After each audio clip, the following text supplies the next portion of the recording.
Santi tadi kan sudah menceritakan perjalanan hijrahnya, bagaimana ketika umroh ya. Nah, kira-kira apa nih yang menggerakkan kok mau umroh gitu? Oke. Kalau masalah umroh itu kan karena memang kita punya program taklim kita tuh waktu itu pergi bareng untuk umroh. Jadi pas kebenaran ada waktu dan kita juga ada rezeki ya maksudnya pergi sama teman-teman lah Bareng-bareng gitu bareng-bareng ya, gitu kan. umroh gitu. Nah pas di sana itu memang saya kalau di sana itu maksudnya memang fokus ibadah, tapi pengennya juga maksudnya saya minta benar-benar doa di sana untuk mendapatkan imam sebenarnya. Tapi kan saya tuh selalu berhubungan dengan non muslim gitu kan. Jadi ini bagaimana dengan kehidupan saya minta menjadi pribadi yang lebih baik lah ustazah gitu. Terus pulang dari umroh itu saya masih kembali dengan baju-baju jahiliyahnya. Waktu itu belum pakai jilbab Belum, ya? belum. Masih udah sampai teman saya bilang gini, "San bukannya lo pulang umroh gitu kan?" Terus saya bilang gini, "Ya iya." Dalam hati saya emang kenapa gitu kan. Pas minggu depannya itu kebenaran jadwal taklim kita. Jadwal taklim. Terus udah gitu saya pikir, udah pasti pada pakai hijab nih gitu kan. Nah, di situ saya mulai pakai hijab. Tapi pulang tuh gini, nggak mau lepas gitu. Terus besoknya begitu lagi sampai sekarang. Jadi, jadi begitu pakai saya tidak lepas lagi. Nah, pernah ada Oh, satu, jadi pulang umroh itu langsung pakai? enggak pakai. Jadi Nggak pakai, sebulan dulu. terus pas taklim gitu. Nah, Pas habis taklim itu nggak pernah lepas lagi? Enggak, alhamdulillah. Alhamdulillah. Pernah sekali lepas itu karena saya sudah mengiyakan untuk ada fashion show sebelumnya.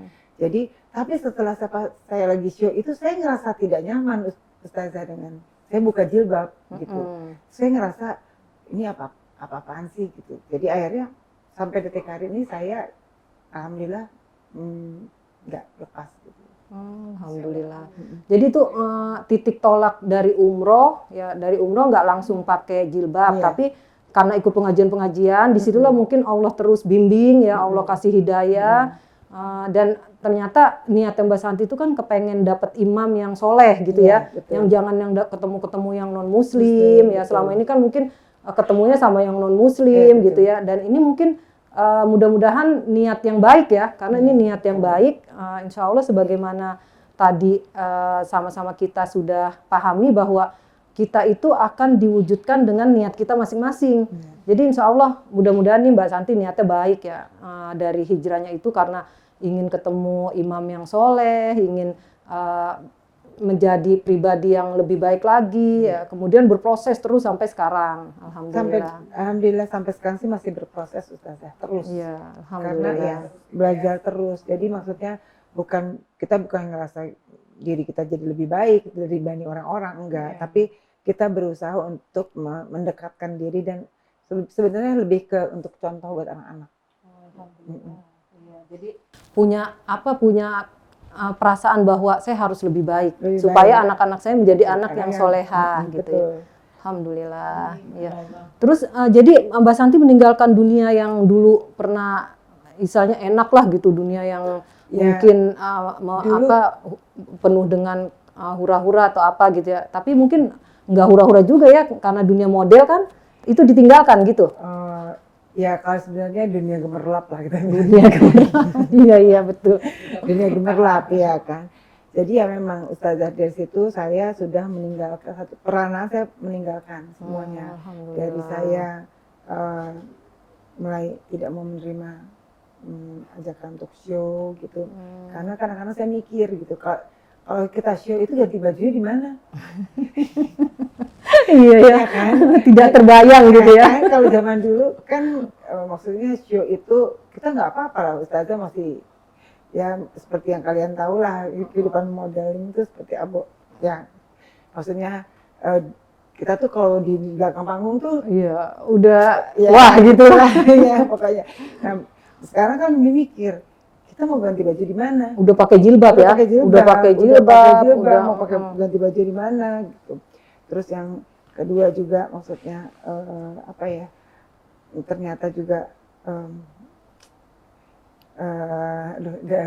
Itu aja cukup.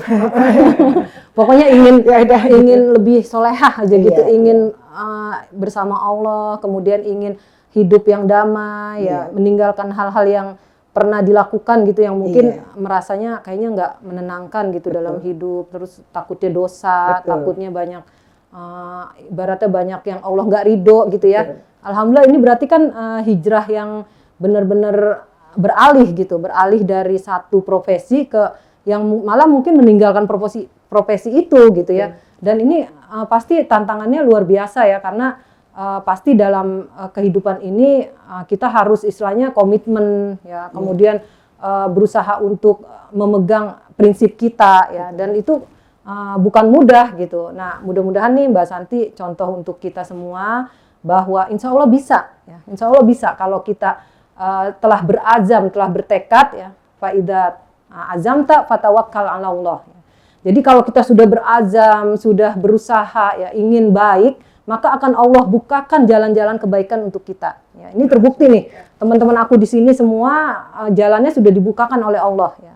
Jadi alhamdulillah, mudah-mudahan insya Allah kita nanti selangkah demi selangkah terus berusaha untuk bermanfaat untuk diri kita khususnya, untuk semua juga umumnya, untuk yang sudah bersuami, kemudian yang punya anak ya Mbak Santi, kemudian kita semua terus menuntut ilmu, insya Allah akan Allah wujudkan apa sebenarnya keinginan kita, ya, insya Allah.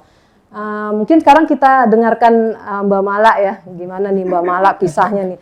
Kayaknya seru juga nih, sebab nih Mbak Mala kayak modelnya rada tomboy, terus orangnya berani ya. Jadi pasti banyak kisah-kisahnya yang membuat kita wah gitu ya, membuat wah dalam arti subhanallah ternyata di balik sekarang yang terjadi sekarang atau yang sudah terwujud sekarang ini ada proses yang ternyata panjang dan proses itu telah dilewati oleh Mbak Mala ya. Dan insya Allah ini proses yang nggak mustahil kita jalani, bahwa rahmat Allah itu begitu luas ya. Kita tidak boleh menutup rahmat Allah, tidak boleh menutup hidayah Allah, sehingga oleh Allah akan Allah berikan lagi, Allah tambah untuk diberikan jalan-jalan yang baik nantinya. Silakan Mbak Mala.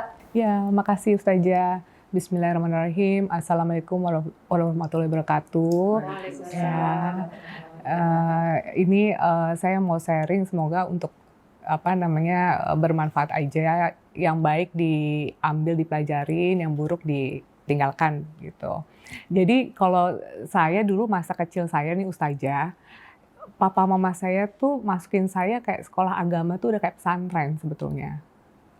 Semua agama tuh udah dibekalin lah gitu ya, ditanamkan gitu. Apalagi kan papa orang Aceh tuh gitu kan. Tapi entah kenapa di rumah itu kami kakak beradik yang agak bandel tuh saya gitu, nggak bisa diem lah, senengnya main dari dulu memang gitu. Sampai besar, sampai udah nikah tuh hobinya main gitu saja gitu. Bekal agama yang ditanamkan dari kecil itu ya ada sih, tetap ada, sholat tetap ada gitu. Tapi main aja terus sampai main tuh udah arti seneng party ya gitu. Gaul gitu. Zaman dulu sampai pas nikah juga di usia muda, sama kayak Mbak Fe, usia muda juga nikahnya. Karena mikirnya gini, daripada kalau emang udah ada ya nikah aja gitu, mikirnya nggak panjang gitu kan. Nah ternyata pas dalam pernikahan itu juga sama, hobinya nggak berubah, main aja terus gitu.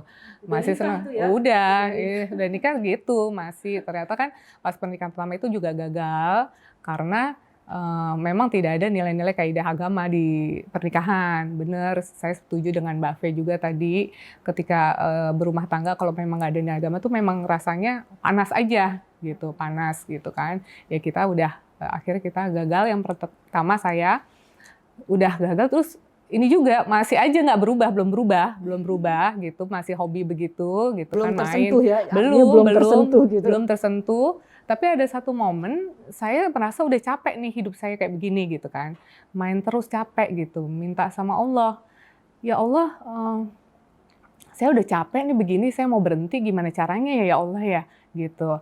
Terus tiba-tiba kayak dikasih jawaban sama Allah gitu, Saya malu tiba-tiba tuh dengan apa namanya, saya habis dari salon kok saya malu ya kelihatan rambut saya sama ini saya kelihatan gitu kan.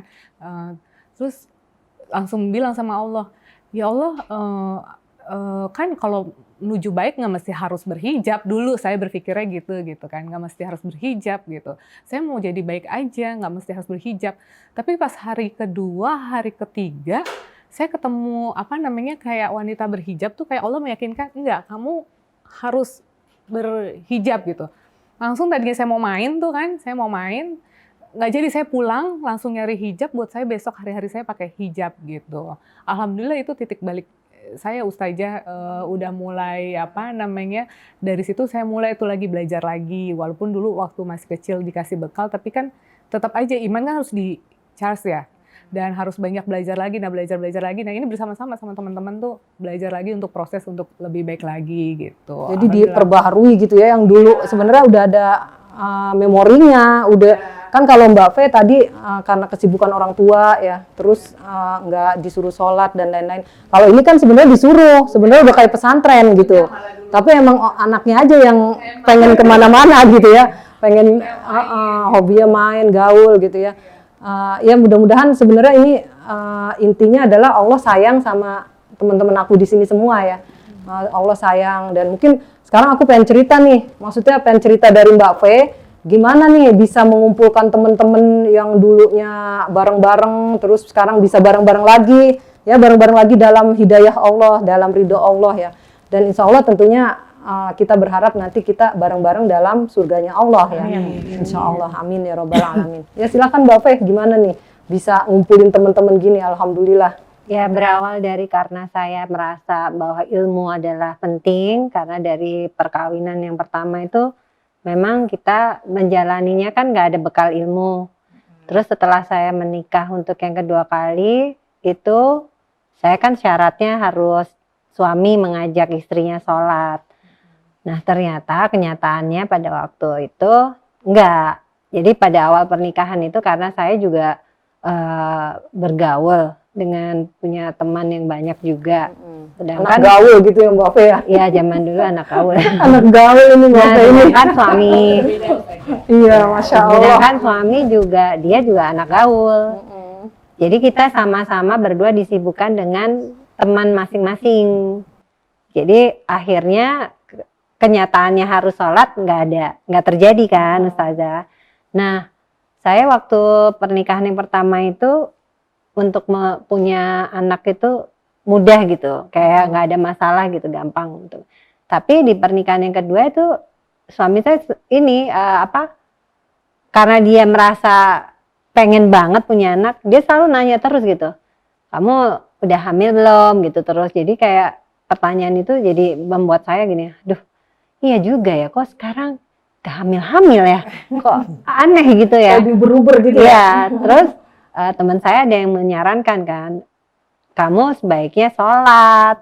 Kalau kamu sholat itu kan kamu bisa berdoa sama Allah, itu Allah yang kasih anak gitu kan, yang bukan karena kita program atau jaga makanan gitu. Tapi karena Allah kasih amanah atau enggak untuk kamu untuk mempunyai anak gitu. Terus dalam hati saya, ya bukan salah saya kalau saya nggak sholat sekarang, itu salah suami saya nggak ngajakin saya sholat. Terus saya juga ngerasa gimana mau sholat, saya aja berat banget gitu kan, karena suami nggak sholat ya akhirnya nggak terjadilah sholat itu. Tadinya ngandelin suami gitu ya, mengharapkan suami yang ngajak sholat. Ada teman saya juga bilang, yang lebih pinter ilmunya, dia bilang gitu, ya benar kamu itu sholat tahajud untuk minta supaya itu di sholat tahajud itu permintaan kita itu dikabulkan Allah. Terus saya dalam hati, aduh sholat 5 waktu aja enggak, gimana sholat tahajud ya, ini lebih berat lagi. Akhirnya saya cari cara kan, saya cari cara itu, saya cari gimana caranya untuk hamil. Ternyata kan ada proses untuk inseminasi kayak gitu-gitu. Saya tanya-tanya ke dokter, oh gampang kok caranya, bisa inseminasi gitu-gitu. Ternyata udah saya program inseminasi, gagal. Saya udah mulai agak galau tuh. Oh iya benar juga ya, jangan-jangan karena Allah belum ridho ya. Terus Karena akhirnya, nggak sholat gitu iya, ya. akhirnya saya masih cari cara yang lain kan. Karena buat saya sholat kan harus suami dulu, karena suami nggak sholat ya udah gitu. Pokoknya nunggu imamnya dulu gitu. Iya, karena itu prinsip kan, harus suami yang ngajak sholat gitu. Terus saya pergilah ke program yang lebih intensif. Ternyata dokternya menemukan bahwa untuk saya hamil tuh saya harus menjalani terapi. Dan terapi itu saya tanya terapinya apa. Ternyata terapinya itu butuh waktu sekitar 6 bulan. Dan itu biayanya cukup besar. Terus saya langsung mikir, waduh mahal juga ya. Kalau kayak gini, saya langsung mikir kalau kayak gini saya nggak mampu nih. Harus 6 bulan bolak-balik ya dari Jakarta harus ke negara lain kan. Akhirnya saya mikir lagi kan. Terus saya bilang sama suami saya, sholat dong gitu kan. Saya udah mulai, kalau mau punya anak kita harus sholat gitu kan.